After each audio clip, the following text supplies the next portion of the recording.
aberto aos familiares. Quero convidar o pastor Wellington para tomar lugar conosco à mesa. É o secretário do Conselho. Quero convidar o pastor Wellington, candidato irmão Samuel Meira Monta, por favor. O irmão pode se dirigir até a mesa.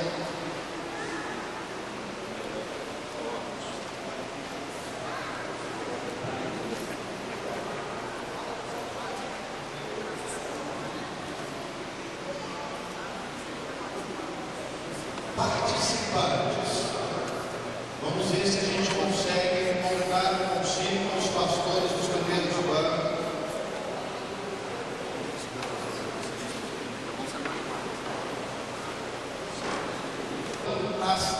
Os três primeiros bancos é melhor, os pastores nessas duas colunas para facilitar. O que os colegas acham? Se entenderem que fica melhor os pastores aqui, nos três primeiros já está o suficiente. Em Tito, no capítulo 1, do versículo 6 ao versículo 9. Tito, no capítulo 1, do versículo 6 ao versículo 9. Vamos nos colocar de pé e proceder à leitura da palavra do nosso Deus. Eu quero convidar os amados, não só os pastores, mas familiares, irmãos, amigos aqui presentes, a ler alternadamente.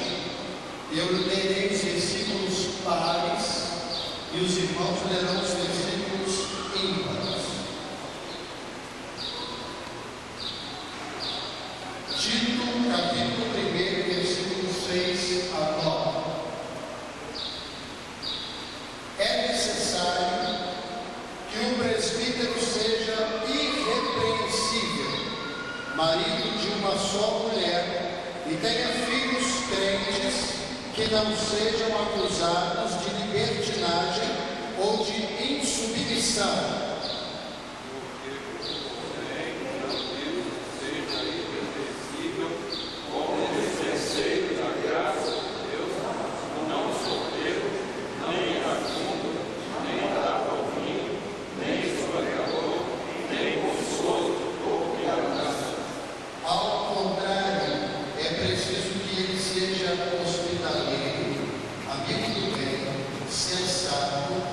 Justo, consagrado, tenha domínio próprio dos irmãos.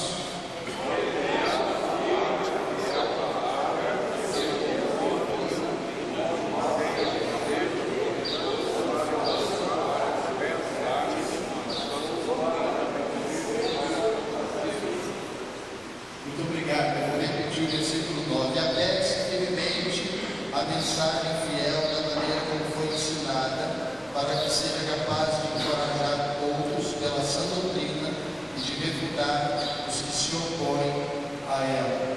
Nós vamos orar, nós vamos mais uma vez falar com o nosso Deus. Pastor Rony, vem o microfone, amado.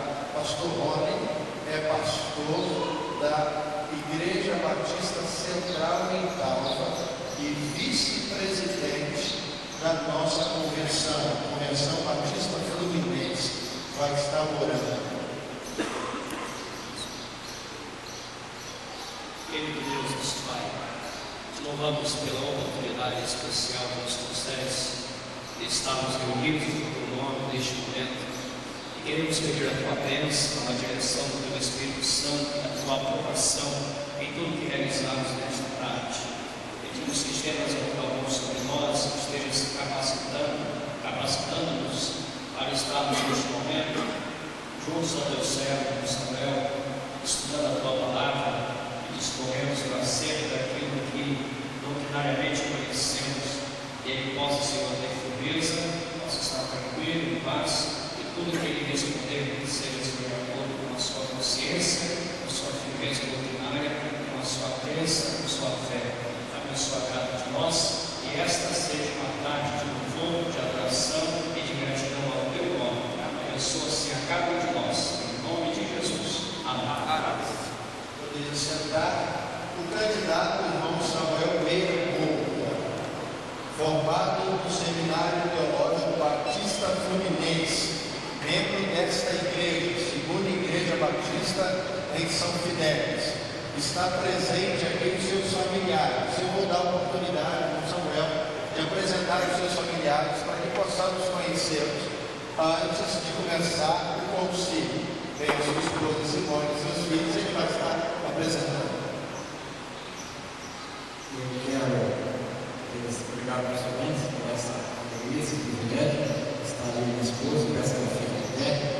A Suzane e o Silas devem estar ali atrás. A Suzane está ali, né? Nos bancos do coral.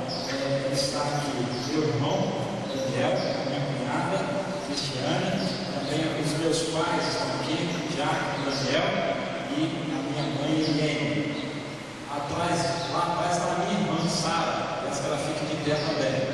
Os meus tios estão aqui atrás, tio Fidélis Macedo e tia Alessi. E o meu primo André, que está aqui também, nos prestigiando nessa hora. O Alan está aqui também, né? E a Daniela está ainda no útero. Também o meu sogro está ali, Samuel, peço que ele se coloque de pé. A minha sogra justifica a ausência, porque ela está tratando do jantar. Vai ser que os irmãos não perdoaram pela ausência, né? E nós estamos vendo aqui o Klaus, o meu cunhado, está ali também. E não sei se há mais alguém da família, mas eu agradeço a todos e a muitos amigos aqui também, todos os pastores que fizeram esse esforço de estar aqui, demonstrando amizade, carinho, suas esposas que estão conosco, os amigos do governador Lincoln e outros mais, como Marcos e outros tantos que estão aqui. Eu a todos agradeço, que Deus abençoe a todos. Pode sentar, muito obrigado. Eu quero apresentar a igreja, membros da igreja com o irmão Samuel Couto está trabalhando e fizeram a solicitação para a realização desse concílio. Estou vendo ali o diácono Darcy Roberto e a sua esposa. Pode ficar em pé. Há mais alguém de Itabua com os irmãos? Então eles estão representando a Igreja Batista em Itabua, igreja que pede o concílio à segunda igreja, por isso estamos realizando. O irmão Samuel está trabalhando junto a esta igreja. Deus abençoe, muito obrigado. Nós vamos dar início ao nosso concílio. Eu quero convidar o pastor Francisco Nicodemos Santos. Ele estará examinando o candidato que vai ser examinado por 3 pastores em 3 áreas: conversão e chamada, eclesiologia e teologia. O irmão Samuel vai estar ocupando o espaço. Pastor Nicodemos Santos já pode posicionar mais a sombra. Eu quero dizer aos familiares, aos amigos e aos irmãos que não são pastores, que estão aqui conosco assistindo, que o concílio, apenas os pastores podem deliberar, arguir ou perguntar. Então peço apenas que os irmãos ouçam e orem. Que Deus abençoe. Muito obrigado pela oportunidade de estar aqui, participar do conselho, especialmente sendo este o exame para o irmão Samuel. Eu considero que não fosse uma prática, isso seria dispensado, pelo que eu conheço, acompanho e tenho convivido com o irmão Samuel. Mas, irmão Samuel, nós gostaríamos de ouvir o irmão. Não vamos fazer perguntas. Eu só tenho uma pergunta lá no fim que eu já fiz ao irmão, aquela eu falei, mas gostaria que o irmão dissesse para nós, primeiramente, como ocorreu a sua conversão. Eu creio que o irmão não teve padrinho nem madrinha. né? Nasceu do Espírito e está firme nisso. Irmão Telemaco.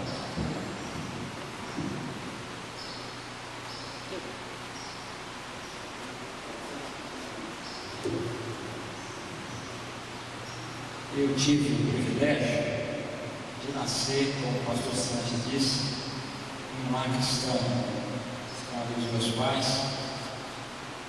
Meu pai depois tornou-se diácono também, mas eu tive esse privilégio de Deus de ser educado numa família cristã, de ser educado segundo os princípios da palavra de Deus e especialmente dentro das doutrinas batistas.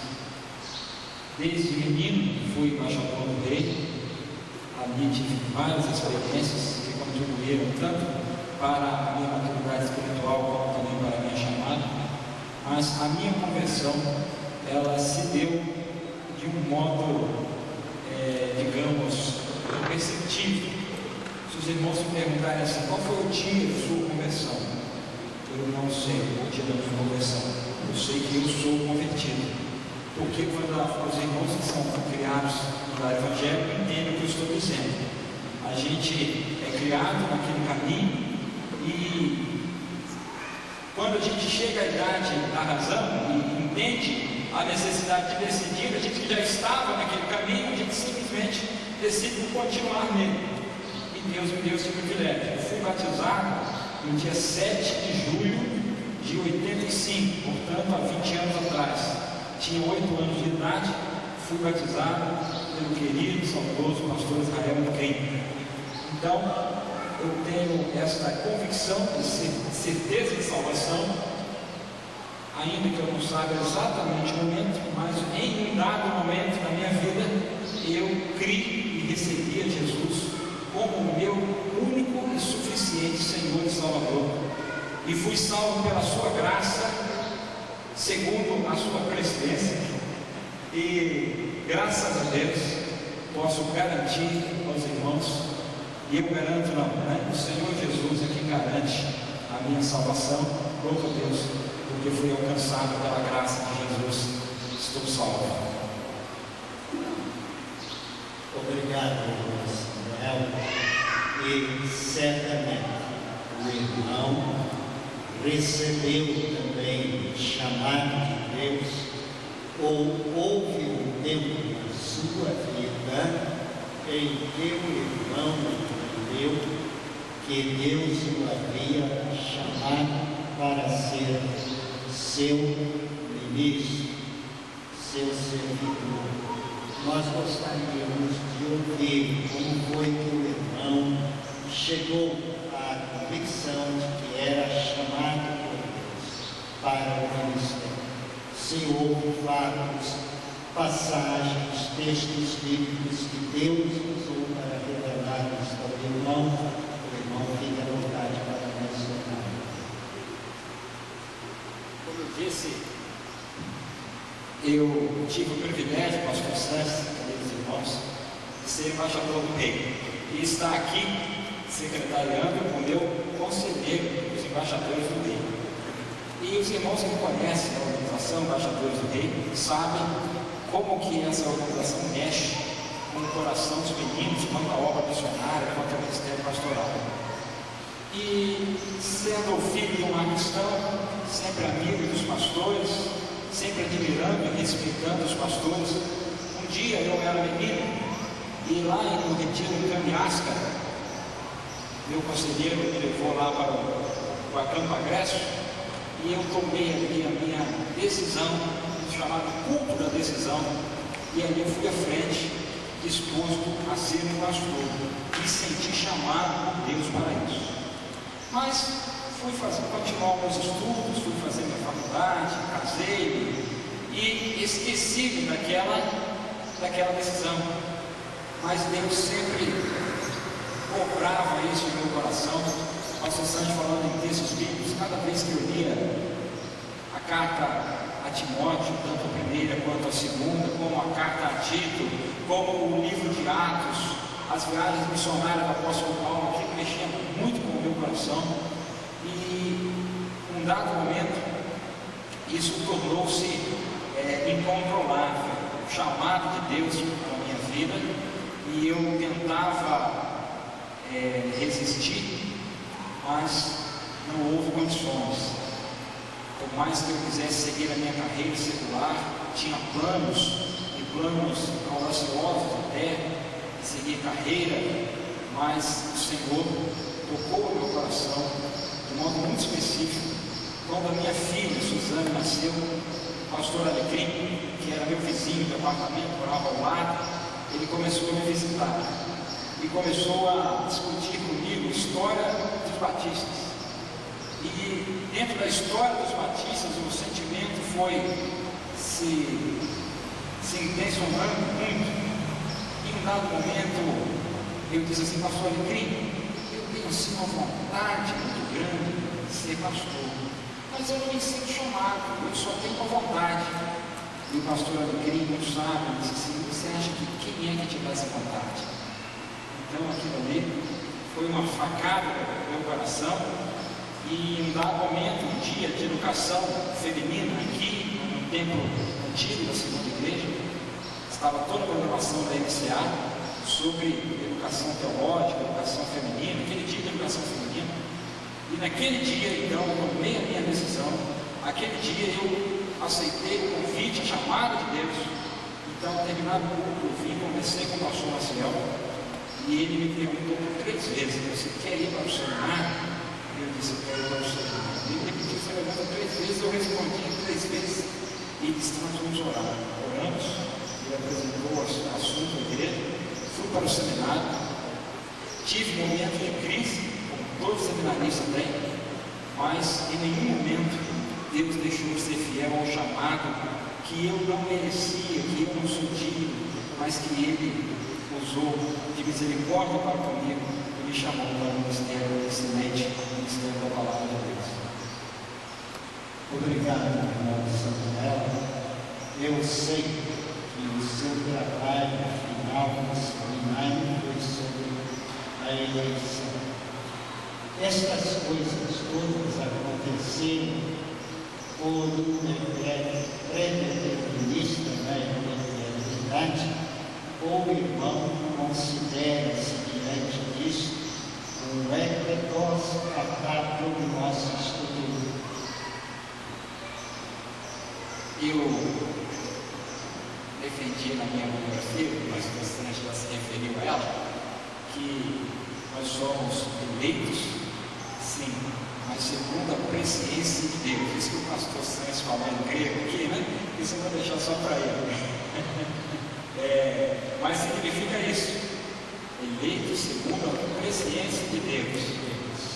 E o Senhor, pela sua graça, nos amou a todos e ofereceu a salvação a todos os homens. Mas Ele, segundo a sua presciência, Ele já sabe a resposta de cada um. E eu fui agraciado por Deus, né?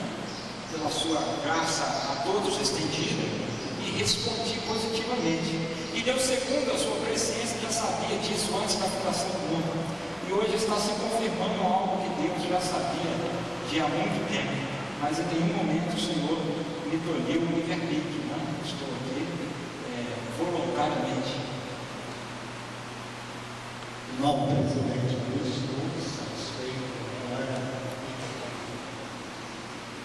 Diante desse primeiro exame, eu quero saber se dentre os pastores que formam o conselho, se há alguma pergunta a ser feita ao candidato. Se não, nós vamos prosseguir ao segundo exame. Pastor Jardel pediu a palavra.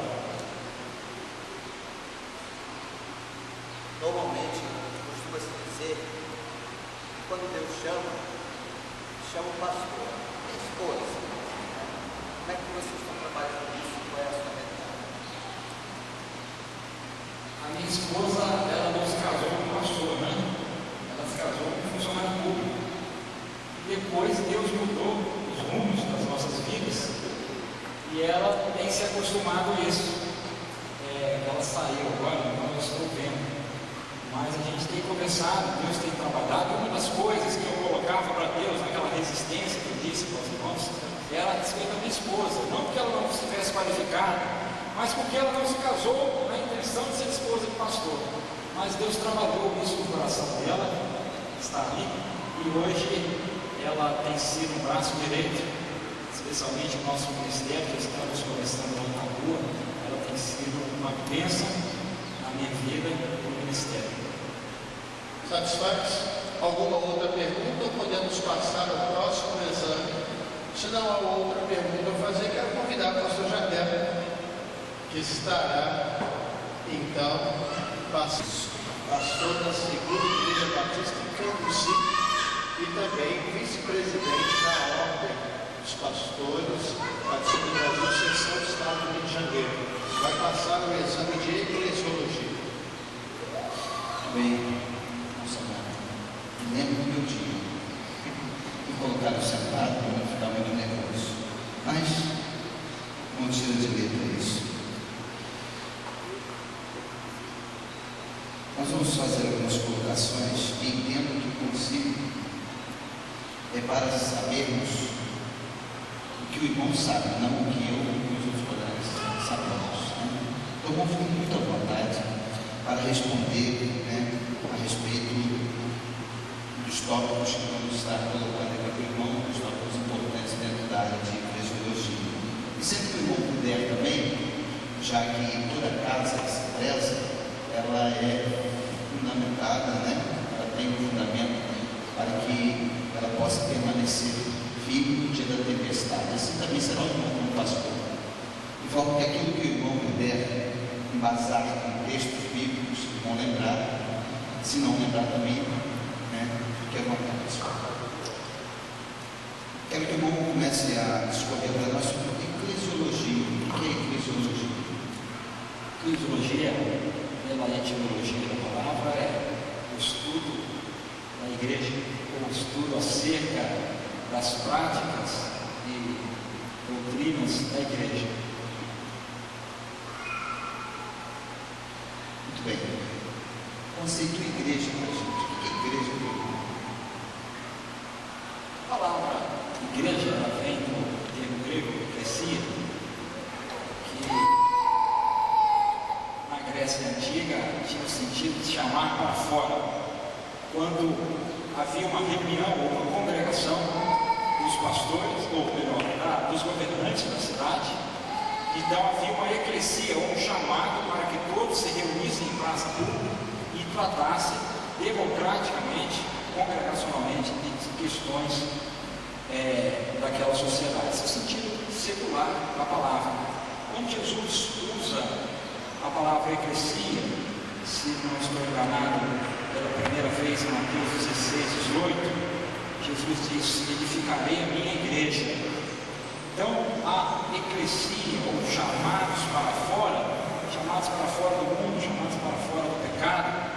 Então, eu poderia esboçar um conceito de igreja no sentido de que é um corpo de pessoas convertidas, salvas, regeneradas, biblicamente batizadas e que se reúnem para adorar a Deus, proclamar a palavra de Deus, servir uns aos outros, promover a edificação uns aos outros, evangelizar e fazer missões, mas um corpo de pessoas convertidas, salvas por Jesus, biblicamente batizadas e que se reúnem para suas finalidades.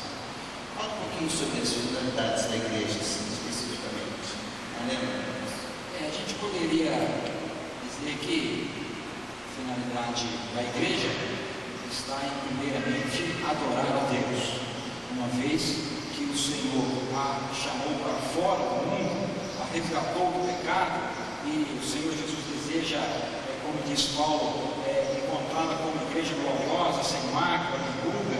Então a igreja precisa ter este propósito de adorar a Deus e prestar uma adoração saudável e eficaz.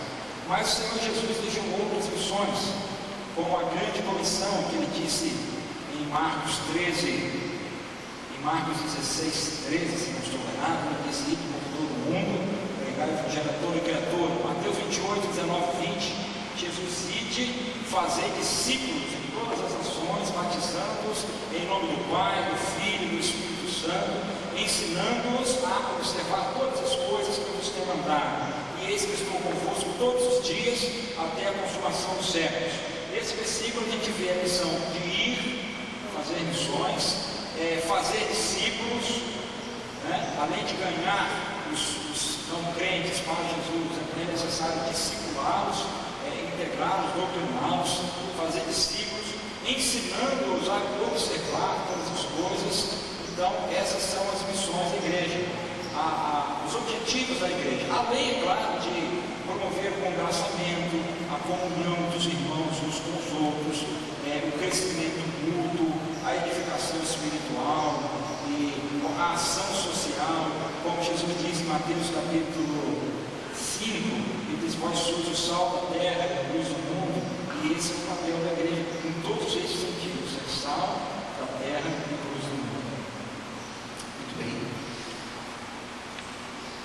Deus, na sua paciência, também determinou que houvesse um fundador, houvesse um fundamento dessa igreja, onde essa igreja fosse alicerçada. Fala sobre isso, Jesus. O apóstolo Pedro, quando inquirido por Jesus, em Mateus 16, quem é que os homens dizem que eu sou? Uns dizem Elias, Jeremias ou outros profetas, e ele disse: tu és o Cristo, Filho do Deus vivo. Então, o verso 18 diz: sobre esta pedra edificarei a minha igreja. E o verbo, o pronome no original é esta, referindo-se à primeira pessoa. Então Jesus referiu-se a si mesmo, sobre esta pedra, sobre a minha pessoa, sobre a fé de que eu sou o Cristo, Filho de Deus vivo. Se vocês creem, então edificarei a minha igreja. E o apóstolo Pedro, depois na sua carta, ele diz a mesma coisa, quando ele fala sobre o edifício espiritual, do qual o fundamento é Cristo, a pedra angular é Cristo. Então, Jesus Cristo, ele é o fundador da igreja, o organizador, o fundamento da igreja e o cabeça da igreja, o Senhor da igreja. Nós não podemos botar um outro fundamento. O apóstolo Paulo disse que não podemos botar um outro fundamento além do que já está posto. Então, o fundamento é Cristo. Está firme disso? Está entregado isso. Obrigado. Fala um pouco sobre o governo da igreja. O que é esse processo do governo da igreja? O irmão se refere à Igreja Batista, ou de modo geral? De modo geral. De modo geral, a gente conhece vários sistemas de governo. A Igreja Romana, Católica Romana, ela adota o sistema papal, em que o cabeça é o Papa e não Cristo. Outras denominações evangélicas e protestantes adotam o sistema presbiteriano, onde um grupo representa a igreja e toma as decisões por ela. Outro grupo adota o sistema episcopal, onde elege bispos e aquele bispo exerce hierarquicamente influência sobre os pastores ali naquela região, naquele bispado. Mas nós, como batistas, diante do que cremos na Bíblia Sagrada, diante do que nós aprendemos, especialmente nos Evangelhos e do livro de Atos, nas cartas paulinas, nós podemos crer que o governo que o Senhor instituiu para a sua igreja é um governo congregacional, democrático. Quando a igreja elegeu 7 varões para que administrassem os negócios, essa história está registrada em Atos capítulo 6, se não me falha a memória, a instituição ali daqueles 7 foi tomada por voto comum. E os apóstolos, eles colocaram isso diante da igreja para que houvesse uma manifestação de vontade da igreja. Na substituição de Judas por Matias, em Atos capítulo 1, foi a mesma coisa, voto comum, a congregação votando. E isso se repetiu quando em Atos capítulo 12, Paulo e Barnabé foram enviados como missionários. Houve um consenso da igreja, e a igreja os enviou como missionários às terras distantes. Então, vários outros textos nós poderíamos citar, mas penso que esses já são suficientes, para que nós tenhamos certeza, convicção de que o modelo bíblico de governo é um modelo democrático e congregacional. Não acredita nisso. Quem manda na igreja, então? Quem manda na igreja é o Espírito Santo, que deve orientar os membros a tomar uma decisão. Muito bem. Não é um grupo de diáconos que manda na igreja.